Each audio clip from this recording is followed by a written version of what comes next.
नमस्कार मित्रांनो. लाडकी बहीण योजनेचा डिसेंबरचा हप्ता हा अखेर आज जमा व्हायला सुरुवात झाली आहे.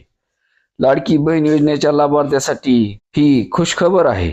मकर संक्रांती आधीच पात्र महिलाच्या खात्यात डिसेंबर महिन्याचा 1,500 रुपयाचा हप्ता जमा होण्यास सुरुवात झाली आहे.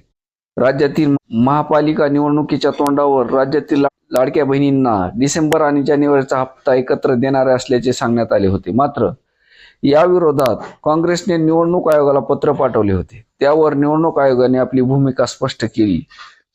लाडकी बहीण योजनेचा नियमित आणि प्रलंबित लाभ देता येईल, परंतु जानेवारी महिन्याचा लाभ आगाऊ स्वरूपात देण्यास मज्जाव केला आहे.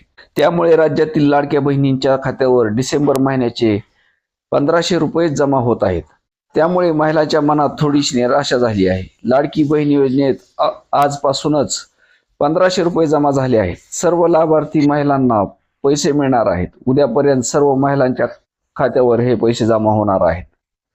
लाडकी बहीण योजनेअंतर्गत 1,500 रुपये जमा झाल्यावर तुम्हाला मेसेज येईल. त्याबरोबर तुम्ही ऑनलाईन बँकिंग ॲपवर जाऊन देखील पैसे आलेत की नाही हे चेक करू शकता.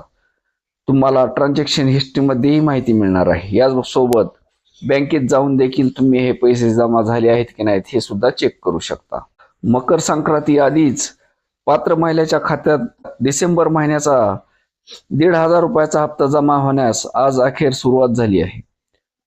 राज्यातील महापालिका निवडणुकीच्या तोंडावर राज्यातील लाडक्या बहिणींना डिसेंबर आणि जानेवारीचा हप्ता एकत्र येणार असल्याचे सांगण्यात आले होते. मात्र या विरोधात काँग्रेसने निवडणूक आयोगाला पत्र पाठवले होते. त्यावर निवडणूक आयोगाने आपली भूमिका स्पष्ट केली होती. महाराष्ट्रातील लाडकी बहीण योजनेअंतर्गत संक्रांतीच्या निमित्ताने जाहीर करण्यात आलेले 3,000 रुपये एकत्र देण्याचे आश्वासन अखेर रद्द करण्यात आले आहे. राज्य निवडणूक आयोगाने आचारसंहितेच्या काळात अग्रिम स्वरूपात लाभ देण्यास स्पष्ट मज्जाव केल्यामुळे लाभार्थी महिलांच्या खात्यावर फक्त डिसेंबर महिन्याचे 1,500 रुपये जमा होणार आहेत. धन्यवाद.